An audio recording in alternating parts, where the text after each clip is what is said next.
Assalamualaikum warahmatullahi wabarakatuh. Perkenalkan, nama saya Dimas Taufikur Rahim, kelas IPS C, NIM 208/2097, akan menjelaskan tentang laporan pengelolaan kelas untuk SMA kelas 10. 1. Laporan pengelolaan kelas. Kegiatan administrasi sekolah SMA 1 Ngeger, mata pelajaran sejarah peminatan, kelas 10, semester 1, pertemuan keempat, dengan materi pokok ilmu sejarah dan berpikir sejarah, dengan alokasi waktu 3 kali 45 menit atau 1 kali pertemuan.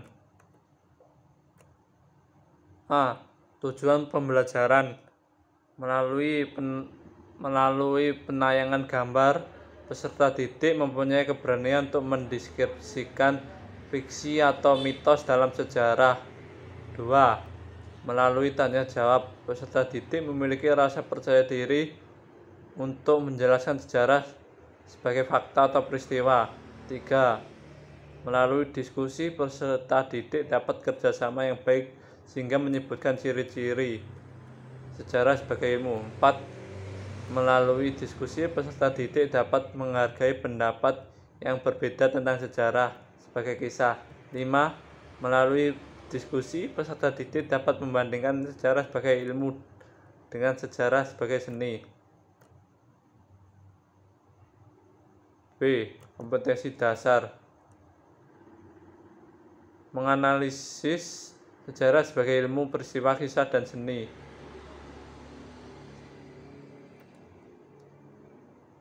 Langsung ke materi ajar ya. Materi ajar sejarah sebagai ilmu. 2. Sejarah sebagai kisah. 3. Sejarah sebagai peristiwa. 4. Sejarah sebagai seni. Metode pembelajaran. Pendekatan pembelajaran scientific learning, metode pembelajaran discover learning, dan project based learning. Metode pembelajaran diskusi dan tanya jawab. Alat atau media atau bahan. Alat LCD, media set PowerPoint.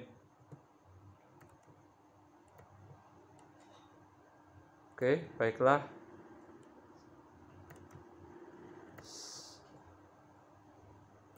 Sejarah sebagai ilmu. Cirinya adalah sebagai berikut. Sejarah merupakan ilmu empiris. Empiris berasal dari bahasa Yunani yang berarti pengalaman. Sejarah yang sangat tergantung pada pengalaman manusia terekam baik dalam bentuk-bentuk artefak maupun dokumen.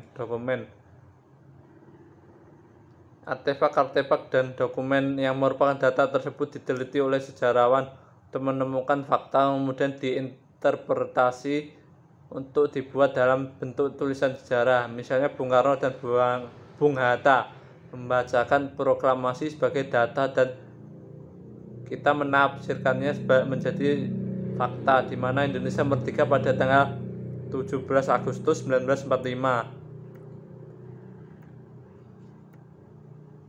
2. Sejarah sebagai fakta dan peristiwa.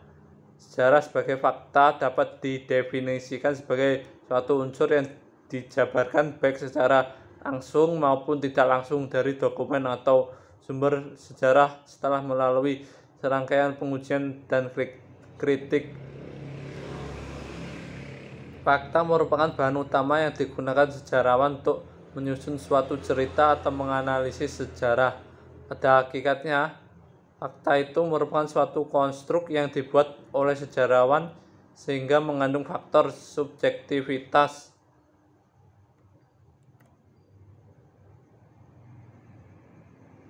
Bagi sejarawan, fakta-fakta itu dapat diibaratkan sebagai batu bangunan kajian sejarah.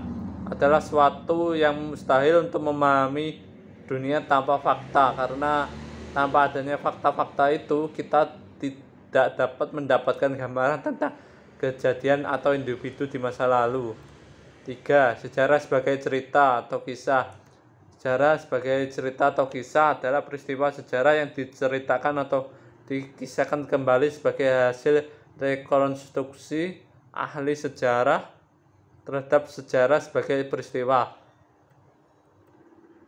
Sejarah sebagai kisah merupakan peristiwa sejarah yang dikisahkan kembali atau diceritakan kembali sebagai hasil konstruksi dari para ahli sejarah terhadap sejarah sebagai peristiwa, sehingga tidak menutup kemungkinan sejarah sebagai kisah bersifat subjektif. Faktor kepentingan dan latar belakang penulis sejarah itu juga mempengaruhi cara penulisan sejarah. 4. Sejarah sebagai seni. Tokoh penganjur sejarah sebagai seni adalah George McNeill Trevelyan.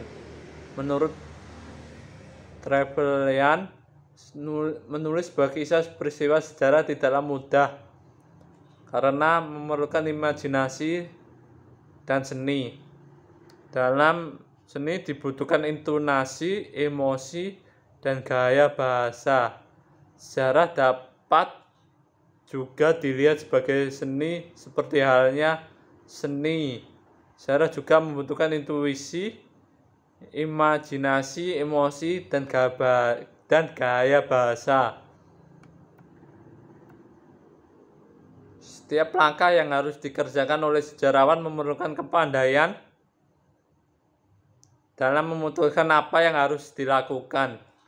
Seringkali untuk memilih suatu penjelasan bukanlah perangkat ilmu yang berjalan, tetapi intuisi. Dengan demikian harus menggambarkan suatu peristiwa atau berupa deskripsi. Sejarah sering tidak sanggup melanjutkan tulisannya. Dalam keadaan seperti itu, diperlukan adanya intuisi. Oke, baiklah. Wassalamualaikum warahmatullahi wabarakatuh. Sekian dan terima kasih.